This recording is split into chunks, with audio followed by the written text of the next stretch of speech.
selanjutnya. Finally, aku sudah sampai.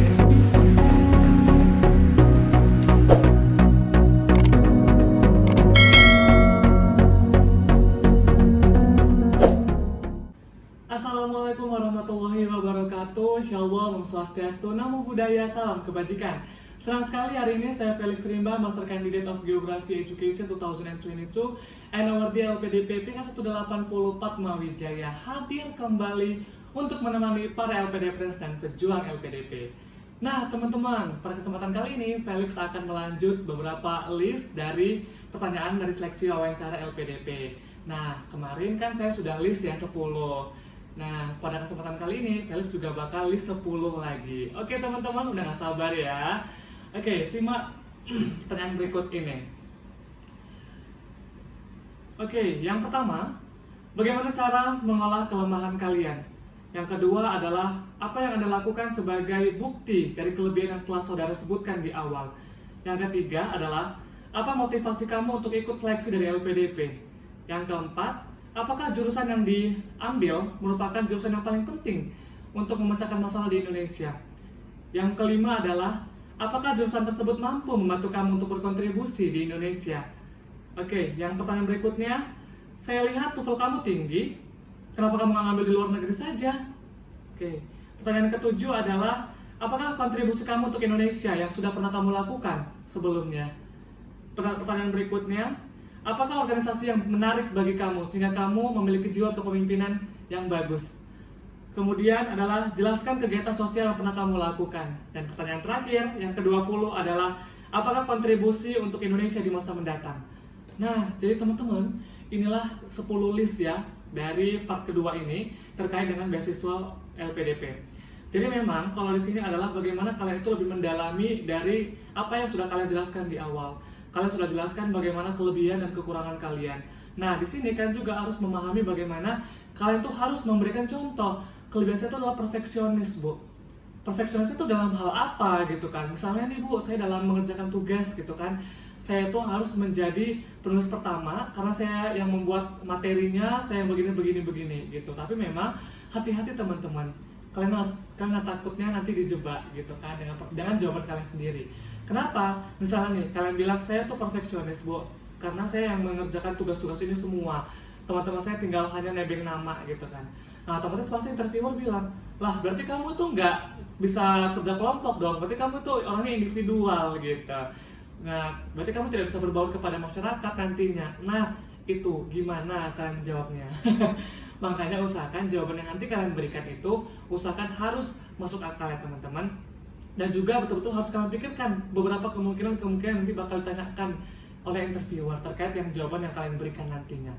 Oke, yang berikutnya adalah apa yang Anda lakukan sebagai, apa motivasi kamu untuk ikut seleksi LPDP?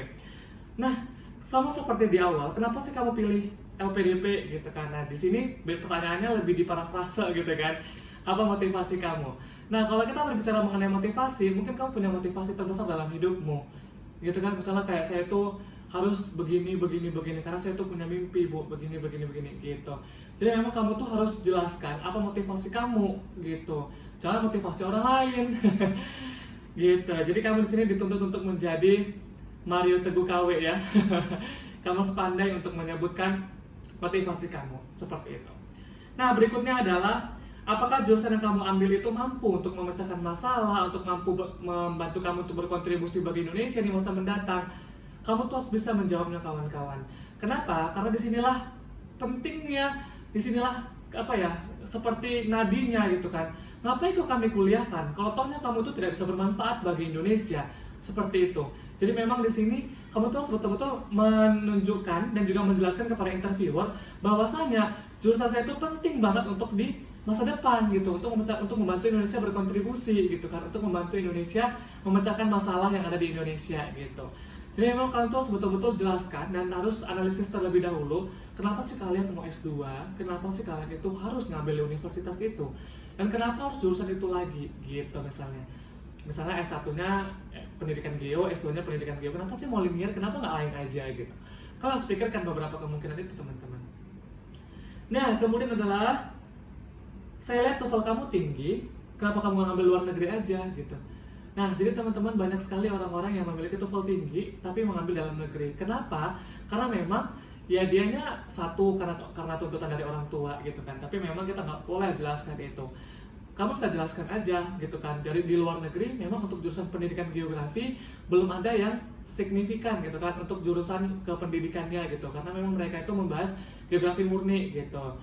Nah, jadi memang kamu harus bisa jelaskan, dan kalaupun ada yang science, geografi tapi dia ke science-nya gitu kan, atau ke yang lainnya gitu, tidak murni atau tidak pure ke pendidikan geografi, kamu bisa jelaskan dari hal aspek-aspek, beberapa aspek yang kamu rasa itu mampu untuk membantu kamu menjawab kenapa sih kamu nggak pingin keluar negeri gitu kan, sedangkan TOEFL kamu tinggi gitu.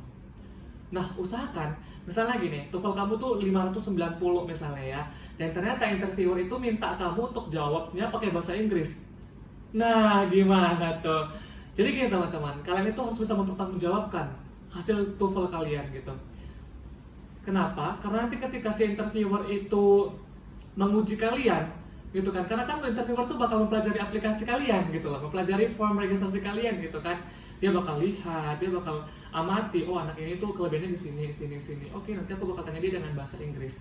Nah, ketika kalian TOEFL kalian tinggi, diuji dengan bahasa Inggris, ternyata kalian tidak mampu, bagaimana kalian bisa mempertanggungjawabkannya? Nah, makanya usahakan kalau punya skor TOEFL itu yang jujur. Ya, teman-teman. Jadi, karena gimana ya, kalau skor kalian sudah tinggi di atas 500 itu kan artinya kalian tuh sudah memiliki kemampuan bahasa Inggris yang baik. Jadi, at least kalian tuh harus bisa menggunakan bahasa Inggris nantinya gitu. Karena ada beberapa pengalaman cerita juga dari yang gagal dan juga yang belum lulus gitu kan. Dia bilang gitu kan, skor TOEFL saya tinggi tapi saya tidak mampu menggunakan bahasa Inggris, karena ya sebagaimana ya namanya juga mungkin kemarin beruntung atau apa gitu, tapi ya setidaknya kalian harus bisa mempertanggungjawabkan dari apa yang sudah kalian masukkan ke dalam aplikasi pendaftaran LPDP itu, kawan-kawan. Berikutnya adalah apa kontribusi kamu yang sudah pernah kamu lakukan untuk Indonesia, at least gitu kan, untuk daerah kamu aja deh, nggak usah muluk-muluk untuk satu Indonesia secara nasional gitu kan, berat banget gitu. Nah, kalian terus jelaskan, oh ternyata saya tuh sudah pernah ini loh, saya sudah pernah KKN loh gitu kan. Itu salah satu bentuk kontribusi saya untuk Indonesia di masa lalu. Nah, kemudian adalah jelaskan kegiatan sosial yang sudah kamu lakukan. Nah, mungkin kamu tuh banyak ya kegiatan sosial seperti peduli untuk korban gempa, korban banjir, kamu tuh minta-minta sumbangan ya ke rumah-rumah atau ke jalan gitu kan. Itu salah satu bentuk kegiatan sosial yang sudah kamu lakukan dan berbakti kepada negeri gitu. Dan yang terakhir adalah apa kontribusi kamu untuk Indonesia di masa mendatang. Nah, jadi teman-teman, inilah yang paling poin pentingnya. Kenapa? Karena memang di sini mereka bakal lihat sebenarnya kamu tuh dikuliahkan oleh LPDP itu mau ngapain sih gitu? Apa cuma memang sekedar untuk mengelakkan pernikahan, atau biar tidak malu karena belum dapat pekerjaan, seperti itu. Jadi memang di sini adalah poin pentingnya, kamu terus jelaskan, Bu, saya tuh pengen buat alat untuk bisa peserta didik ini ke Mars, Bu, misalnya gitu. Jadi kamu terus tunjukkan kalau kamu itu mumpuni untuk membuat alat bisa ke Mars gitu, misalnya nih gitu kan. Karena kita juga nggak boleh muluk-muluk kontribusi kamu. Misalnya yang sederhana aja, saya bakal bantu orang-orang gitu kan, saya bakal bantu orang-orang untuk membuat misalnya membuat rumah tahan gempa misalnya ya, at least nggak apa-apa yang sederhana tapi memang bisa berdampak besar bagi Indonesia gitu, teman-teman. Jadi di sini adalah kuncinya adalah kamu harus bisa membuat jawaban kamu itu walaupun sederhana yang kamu sampaikan, tapi kamu mengemasnya dengan luar biasa, dengan retorika kamu yang apik gitu, yang bagus gitu kan. Jadi memang apa yang kamu sampaikan itu dapat dipercaya gitu kan, dapat meyakinkan interviewer. Ketika kamu menyampaikan dengan tidak percaya diri dan juga tidak dengan meyakinkan gitu kan, kamu juga tidak yakin, bagaimana lagi kamu bisa meyakinkan si interviewer. Jadi usahakan kamu terus percaya diri dan juga yakin dengan apa yang kamu sampaikan. Tapi teman-teman ingat, semua itu punya batasan. Jangan terlalu over gitu ya, jangan terlalu berlebihan. Aku Bu pinter, aku tuh juara 1 tingkat nasional loh Bu. Ibu harus tahu itu. Ibu nggak usah mengalahkan saya gitu. Sekelas anak ibu aja mungkin masih di bawah saya prestasinya. Nggak boleh, kawan-kawan. Jadi kamu tuh nggak boleh menunjukkan prestasi kamu dengan merendahkan prestasi orang lain. Jadi memang kamu tuh harus menunjukkan sesuatu itu dengan apa adanya, dengan betul-betul kamu tuh menyampaikannya dengan ya inner beauty kamu lah gitu kan, kamu tunjukkan gitu kan kalau kamu itu ini saya loh Bu, saya apa adanya, dan saya itu tulus banget pingin S2, dan saya tuh tulus banget pingin kontribusi untuk Indonesia. Nah, jadi begitu kawan-kawan untuk part 2 dari list pertanyaan untuk beasiswa LPDP. Ini versi saya loh ya. Baik teman-teman, jika ada pertanyaan seputar seleksi wawancara dan seleksi LPDP nantinya, boleh langsung aja komen di kolom chat, dan juga di Instagram saya juga nggak apa-apa di @felixrimba. Karena saya sangat welcome teman-teman untuk kalian itu bercerita kepada saya gitu kan, bertukar pikiran gitu terkait dengan beasiswa LPDP ini. Baik teman-teman, sekian dari saya. Wassalamualaikum warahmatullahi wabarakatuh. Bye-bye.